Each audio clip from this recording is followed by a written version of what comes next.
So let's talk about these true crime podcasts. You know, like Murders and Martinis and Crime Junkies. You know, these shows that women will stay up late at night and listen to when we're home alone and then wonder why we need to pop a Xanax to fall asleep at night. I watch them, I dig them, I get into it. I fall asleep to one every night, okay? I'm into that. I like murder. Sometimes murder's fun. And listen, I know male comics like to joke about how secretly women are into these shows because somehow we fantasize about being raped or kidnapped or something. Right, because that's every girl's fantasy. To be kidnapped, tied up, and left in the woods for some hunter to find while he's taking a piss. You know, it's that dream date that Taylor Swift is always singing about. But listen, fellas, I can assure you that we do not want to be kidnapped by some creepy guy. We don't. If you want to know what we're fantasizing about, I will tell you. We're fantasizing about kidnapping you and tossing your ass in the back of a van and forcing you to co-star in our cross-country reality van life show. That's what we're fantasizing about. The only difference is we're women. So we don't have to force you at gunpoint. No, we're going to lure you with the pussy. That's what we do. We're like, oh, come on, babe. It'll be fun. It'll just be me and you in a van and a camera cross country. Think of all the sex tapes we could make. We could make sex tapes in the shower. We'll take Molly, and I'll let you stick it in my ass. I'll give you roadhead every day, babe. Please, come on, please, roadhead every day. Because when women want something, we turn into sluts. And then after eating nothing but mustard sandwiches for 2 weeks and driving 200 miles in the wrong direction, you don't want to give this guy roadhead anymore. You're not even attracted to him because he's stupid and he doesn't know how to fix anything. And the only thing you knew how to do is yell at him because you were raised by a bitch. And now you guys are broken down in the middle of nowhere with a flat tire that he can't fix. So he calls his mom. It's like, hey, since you have your mom on the phone, see if she can help you figure out what a clitoris is. Anyways, so I don't know why men and women have these problems and why men snap and, you know, like strangle us to death. It's probably because we're annoying bitches. You know? I don't know why it is. I don't get it. I don't, you know, but really, ladies, we're gonna talk here. We have to be honest with ourselves. Women, we are our own worst enemy. Seriously, we do not back each other up. And when we do, we back up the wrong people. We pick and choose. And you know, it's not fair. I mean, we all like true crime, right? All of us like true crime. But you just gotta look at the two famous cases out there. That's what you gotta look at. And the two big cases of our lifetime is O.J. Simpson and Casey Anthony, right? Everyone knows who they are. But listen, O.J. Simpson killed 2 people, got away with murder. We know that. Casey Anthony killed her 3-year-old, got away with murder. But O.J. has over 1 million followers on Twitter, okay? That's a fact. He makes in-depth analysis of football and fantasy football, and people pay him for this. He gets paid to talk about football. He signs autographs, and people pay for his autographs. He plays golf in golf tournaments. He sits on Twitter all day and talks about, he'll give his opinion on the Murdoch trials or whatever, Hunter Biden, all the different trials that are going on. Like, are you kidding me? You got away with murder and you're on Twitter talking about murder cases, about men who murdered their whole entire families. Okay?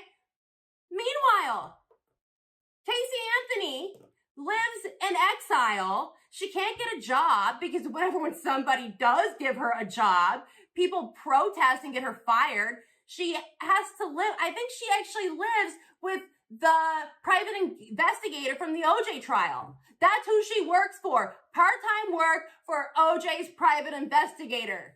Okay, if she goes out in public, people throw drinks on her. OJ goes out in public, they take pictures with him and they post it on Twitter and Instagram. Are you kidding me? Do you not see the big difference here? And you wonder why we've never had a female president. And we wonder why men make way more money than we do. It's because men don't give a shit.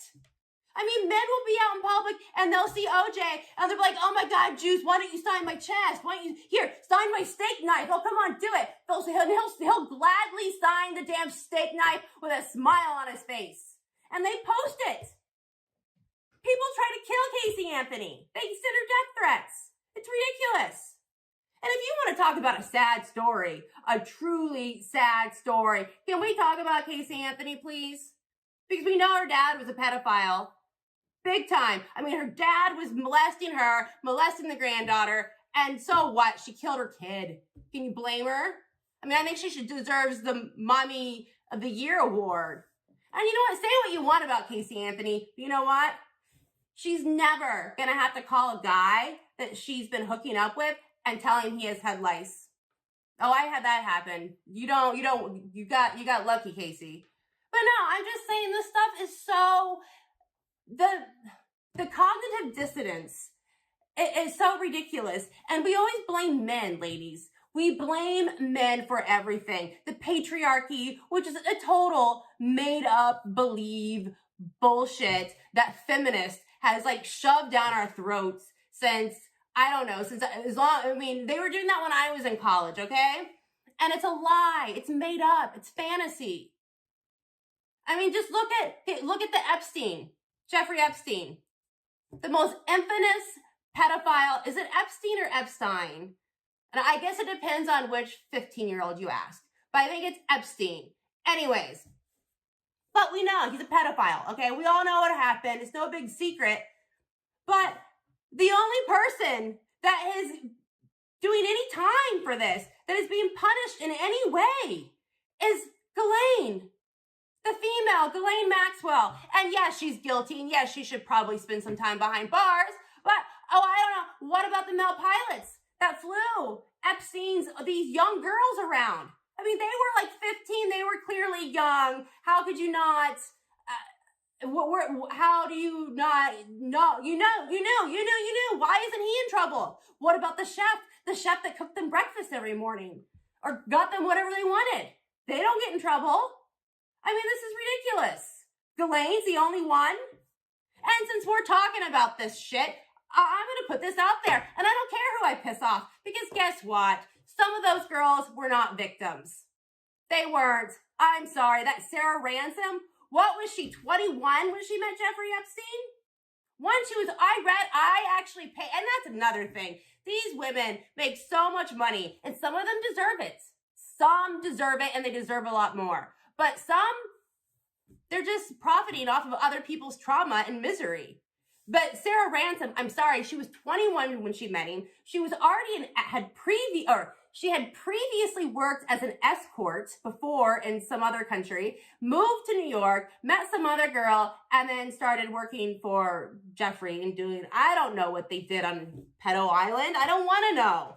But the fact of the matter is, she was 21. She knew what she was getting herself into because she had already done it. Okay? She's not a victim. And if all the stuff she alleges, which I mean, she really didn't allege much, just that she had sex with Jeffrey, but still, why didn't she, if there was underage girls there, why didn't she go to the police? Why did she allow him to buy her all this stuff and get her an apartment in New York City? Do you know how expensive that is? I mean, where's the line, people? Please, where is the line between victim and co-conspirator? Because I am so confused. And I just don't think it's fair that Ghislaine is the only person that is doing time over this whole entire ordeal. But anyways, I guess that was my rant. But yeah, no. So that's what I'm doing because I'm a comic and I'm one of the fucking best, by the way. And I have tons and tons of material. So I'm just going to do small little bits and pieces. And then I'm going to end it up with a rant because, well, some of it I will be able to do a rant, but not some of my stuff is that I won't be able to add like a controversy at the end, but that's what you got to do. You got to piss people off in this country or it's like you don't exist.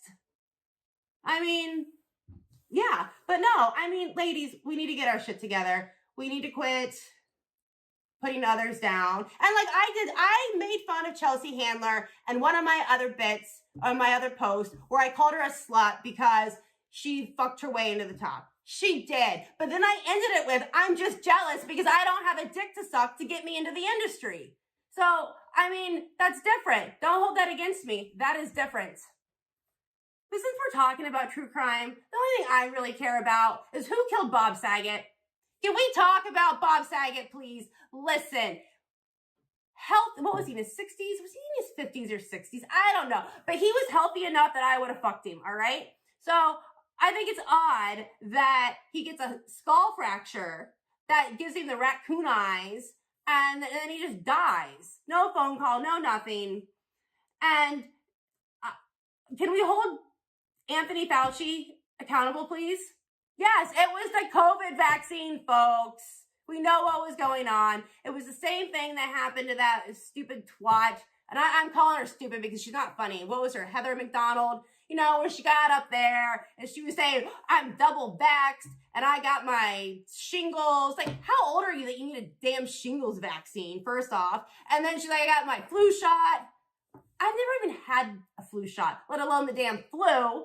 And anyway, and then she's like, Jesus loves me more. And then she like passes out and hits her head. And she had a skull fracture and the raccoon eyes, just like Bob Saget. So I think we have to hold Anthony Fauci accountable for Bob Saget's death.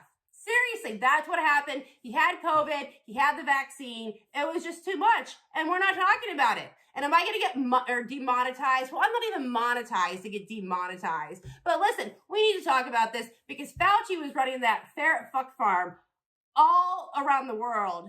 He was. They were doing all kinds of the gain of function research. And they've been doing it for years.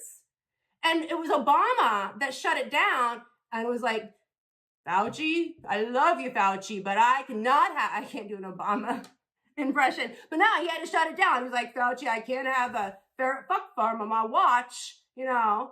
But anyways, yeah, I mean, could you imagine if that would have happened when Obama was president?